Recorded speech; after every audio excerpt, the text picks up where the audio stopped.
respect the process. Cebu province in town ni. Dili ni some far off fifth class municipality in the boondocks nga mahimo ng inyong gibaliwala ang proseso. Let's do things right. Mao kini ang pamahayag ni Gobernador Gwen Garcia.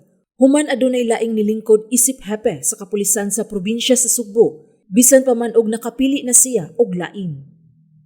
Laing opisyal sa pulis nga si Colonel Robert Lingbawan nilingkod sa Cppo Police Provincial Office kon Cppo niadtong Abril 9 ug nagpa-interview pa gyud siya sa media.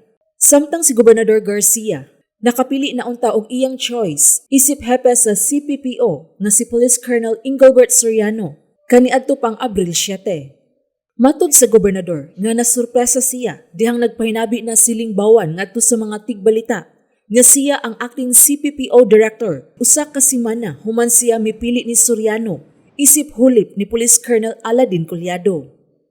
Giasoy ni Garcia nga sa unang round tulo ka mga pangan sa mga opisyal sa kapulisan ang gipresentar ni Police Regional Office kon PRO7 Director Ronnie Montejo ngadto niya nga maoy iyang pilian. Naglakip kini nila ni Collado, Soriano o Police Colonel Fidel Fortaleza Jr. Apan gusto niya nga kahibaw nga magbisaya ang mulingkod sa Cppo, hinungdan nga wala siya gipili sa tulo. Mato di Garcia, sa wala pa siya mopili kang Soriano, nangonsulta una siya sa uban, labi na nga wa siya personal nga makaila ni ini. Iyang nakita ang pagka-cooperative ni Soriano sa dihang kini pa ang acting director sa Cebu City Police Office kon Cppo ug magtambungan sa mga tigom nga iyang ipatawag sa una. Nihangyo si Garcia sa kapulisan nga dili yama-yamaan ang proseso tungod kay ang Cebu ang serbisyuhan nga maoy numero 1 nga lalawigan sa tibuok nasod. Mura bitog nabuhog nagkatawanan ang proseso. Let us respect the process. Because